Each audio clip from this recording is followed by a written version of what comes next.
श्री संतोष पांडे।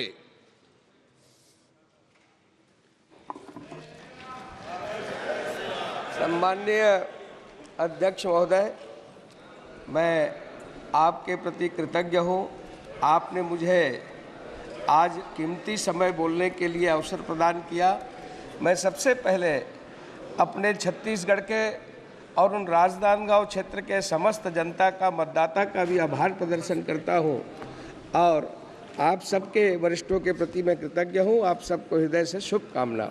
महोदय, अभी कल से जब से शुरू हुआ, रात को 12 बजे तक जो चला, जिस प्रकार से अभी अखिलेश जी बोल रहे थे, और कल जब शुरुआत हुई तो नेता प्रतिपक्ष राहुल गांधी जी ने जिस प्रकार की बातें की, आज जब अखिलेश जी ने एक शेरो शायरी से और गज़ल की पंक्तियों से शुरुआत की, तो मैं भी ये बता दूं कि अखिलेश जी, जरा सा कुदरत ने क्या नवाजा, जरा सा कुदरत ने क्या नवाजा, आके बैठे हो फलसफे में, तुम्हारा लहजा बता रहा है तुम्हारी दौलत नहीं है।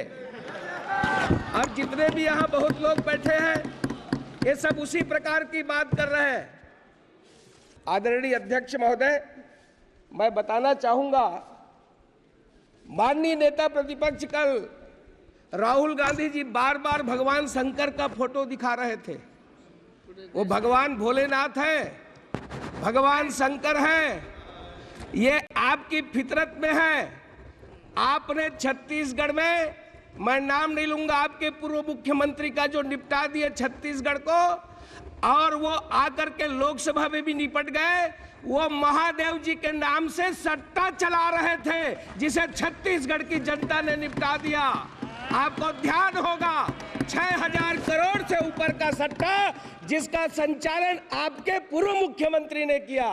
भगवान शंकर को ऐसे आसानी से ना ले और बात बात में चित्र दिखाने की कोशिश ना करें। राहुल गांधी जी, आपने जो शुरुआत की है, आपने जो जिस प्रकार से हिंदुत्व को लेकर के, हिंदू को लेकर के और भारतीय जनता पार्टी के लोगों को जो आपने जो हिंसक कहा है, मैं आपसे कुछ प्रश्न पूछना चाहता हूं और मैं माननीय अध्यक्ष महोदय जी के सामने इस सदन में रखना चाहता हूं। क्या हिंदू हिंसक हो रहा है? भाजपा हिंसा की बात करती है। इस हिंदुस्तान के अंदर हिंसा कौन फैला रहा है? कितना हिंसक हिंदू समाज हुआ है, कितना हिंसक ये तथाकथित शांतिप्रिय समाज है, ये पूरा भारत जानता है। क्या कर्नाटक में प्रवीण नेतारू की हत्या हिंदू समाज की भीड़ ने की थी? क्या राजस्थान के अंदर वो कन्हैयालाल टेलर की हत्या गला रेत करके क्या हिंदू समाज ने की थी? क्या हिंदू समाज है जो अलग अलग जगह पर हंगामा खड़ा कर रहा है? जिस तरीके से घटनाएं पूरे हिंदुस्तान के अंदर हो रही है। राहुल गांधी जी, आपने जो सवाल किया है, जम्मू कश्मीर में बम विस्फोट करने वाला किस समाज का है? जम्मू कश्मीर में हमला करने वाले वो किस समाज से आते हैं? समाज के अंदर चिल्ला चिल्ला करके ये फिलिस्तीन की जिंदाबाद के नारा लगाने वाले ये किस समाज के हैं? संसद के अंदर आपने शुरुआत की है, संसद के अंदर चिल्ला चिल्ला करके आपने जिस प्रकार की बातें की है, यहाँ की परंपराओं को तोड़ने की कोशिश की गई है, मर्यादा को तार तार करने की कोशिश की गई है, किंतु हमारी यह उच्च परंपरा रही है, इसमें आप सफल नहीं हो पाएंगे। राहुल गांधी जी, ये संसदीय पाठ क्या पढ़ाए? आज आपने जिस प्रकार से हिंदुत्व का अपमान किया है, आपने जिस प्रकार से ये कल जो शुरुआत की है, और आपके ही पार्टी के एक उत्तर प्रदेश के सांसद ने जो कहा है, उन्होंने छत्तीसगढ़ की बात की है। इमरान मसूद छत्तीसगढ़ में मॉब लिंचिंग की बात कही है। मैं सदन के सामने बताना चाहता हूं, वो क्या काम करने के लिए गए थे आपको मालूम है छत्तीसगढ़ में? और कैसे रात के अंधेरे में वो नदी में कूद गए? आप ये फालतू बात न करें। छत्तीसगढ़ के साजा के अंदर जिस प्रकार की मॉब लिंचिंग पूर्व मुख्यमंत्री के समय हुई है, आप उसकी बात को बताएं। मैं आज सदन को बताना चाहता हूं कि जब हिंदुत्व की बात होती है, तब अटल जी की वो पंक्तियां याद आती है, हिंदू तन मन हिंदू जीवन, रग रग हिंदू मेरा परिचय। मैं आदि पुरुष निर्भयता का वरदान लिए आया, भू पर पै पी कर सब मरते आए, मैं अमर हुआ तो विष पीकर। मुझको मानव में भेद नहीं, मेरा अंतर स्थल है विशाल, जग के ठुकराए लोगों को लो मेरे घर का खुला द्वार। अपना सब कुछ हूँ लुटा चुका, फिर भी अक्षय है धनागार, मेरा हीरा पाकर ज्योतित परकियों का वह राज मुकुट। यदि इन चरणों पर झुक जाए कल वह किरीट तो क्या विस्मय। हिंदू तन मन हिंदू जीवन, रग रग हिंदू मेरा परिचय। यानी ये हिंदू हिंदुस्तान का परिचय है। होकर स्वतंत्र कब चाहा है, होकर स्वतंत्र कब चाहा है, मैंने कर लूं जग को गुलाम। मैंने तो सदा सिखाया है करना निज के मन को गुलाम। गोपाल राम के नामों पर मैंने कब अत्याचार किया, कब दुनिया को हिंदू करने घर घर नरसंहार किया। भूभाग नहीं सत सत मानव की हृदय जीतने का निश्चय। हिंदू तन मन हिंदू जीवन, रग रग हिंदू मेरा परिचय। ये हिंदुत्व है। और आपने हिंदू को, हिंदू समाज को, हिंदुस्तान को आपने बदनाम करने की कोशिश किया है। आदरणीय अध्यक्ष महोदय, पिछले 10 साल में माननीय नरेंद्र मोदी जी, माननीय प्रधानमंत्री जी ने वो काम किए हैं। ये यदि मैं ये कहूं कि मोदी जी है तभी वो मुमकिन है, और वो काम की शुरुआत नहीं बल्कि डिलीवरी हुई है, जिन्हें पूरा करना ही असंभव लगता था। मोदी जी हैं तभी वो गुंजाइश भी अभी भी बनी है। कश्मीर में मोदी जी ने असंभव को संभव कर दिया। ये वो काम है, चीन को भी पीछे छोड़ दिया, दुनिया का 8वां अजूबा कहा जा रहा है। ऐसा काम बड़े पड़ोसी देश भी कहीं मुकाबले में नहीं है। जम्मू कश्मीर में एक ऐसा प्रोजेक्ट बनकर तैयार हो चुका है जिसकी धमक पूरी दुनिया में सुनाई दे रही है। अध्यक्ष महोदय, कश्मीर का वो चिनाब रेलवे ब्रिज, दुनिया का सबसे ऊंचा रेल ब्रिज न बनकर तैयार है बल्कि ट्रेनें दौड़ा कर देखी जा चुकी है, ट्रायल हो चुका है। पहले से नारे लगाते रहे हैं।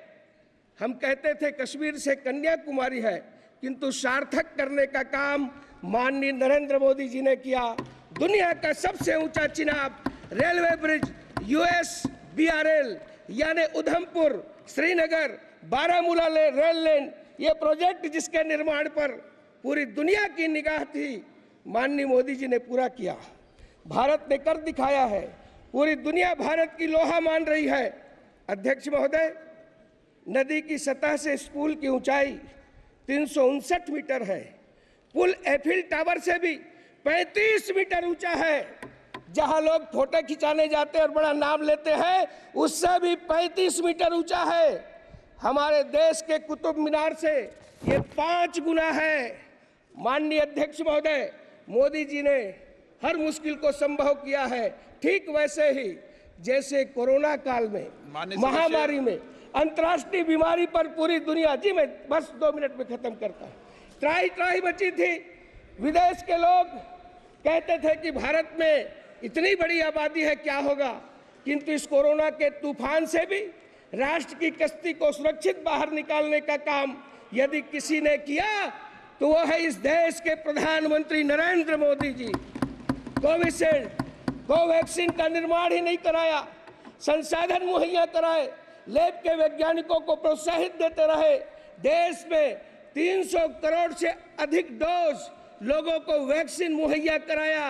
इतना ही नहीं, दुनिया के देशों को भी सब प्रकार की उन्होंने सुविधाएं दी। इस पीरियड में आत्मनिर्भर भारत के मंत्र को नहीं छोड़ा। अध्यक्ष महोदय, उस तरफ बैठने वाले नहीं चाहते, ये चाहते ही नहीं थे कि ये वैक्सीन भारत में निर्मित हो। अरे ये तो फाइजर की वकालत कर रहे थे, विदेशी कंपनियों की वकालत कर रहे थे। सेंट्रल विस्टा का भी ये निर्माण नहीं चाहते थे, ये GST का कलेक्शन नहीं चाहते थे। ये डर्टी पॉलिटिक्स इनके रक्त में है। माननीय प्रधानमंत्री जी हार नहीं मानने वालों में से है। उन्होंने गतिरोधों को दूर किया, नए ऑक्सीजन प्लांट, मुफ्त में टीकाकरण, ऑक्सीजन रेल ने ताकत दी, नए वेंटिलेटर का निर्माण, नए हॉस्पिटल का निर्माण, देश में कोविड टेस्टिंग सेंटर एक हुआ करता था, हजारों कोविड सेंटर स्थापित किए, पीपीई किट नहीं बनता था, आज हम लार्जेस्ट प्रोड्यूसर हुए, ऑक्सीजन एक्सप्रेस चलाए, कॉरिडोर बनाया गया, एयरपोर्ट ने टैंकर लिफ्ट किए, क्रायोजेनिक से लाने की बात की गई और इसमें पीएम केयर फंड की बहुत महत्वपूर्ण भूमिका रही। माननीय अध्यक्ष महोदय, 80 करोड़ लोगों को मुफ्त अनाज देने का काम किया, कहाँ तो तय था। मैं ये कहूंगा कि आज जिस प्रकार से गरीबों की केवल चर्चा करते रहे, किंतु यदि गरीबों की, मजदूरों की और अंत्योदय की यदि कोई सरकार हुई तो माननीय प्रधानमंत्री नरेंद्र मोदी जी की सरकार हुई, जिस पर आज देश पूरा गर्व कर रहा है। आपने मुझे अवसर दिया, इतना ही कहते हुए, चाहे रक्षा के क्षेत्र में हो, चाहे शिक्षा के क्षेत्र में हो, चाहे पेयजल के क्षेत्र में हो, राष्ट्र की सर्वांगीण उन्नति के लिए यदि कोई काम किया तो माननीय मोदी जी ने किया है। मैं राष्ट्रपति जी के उस भाषण पर धन्यवाद रखते हुए अपनी बात समाप्त करता हूं। आपने मुझे अवसर दिया, आपका मैं बहुत बहुत आभारी हूं।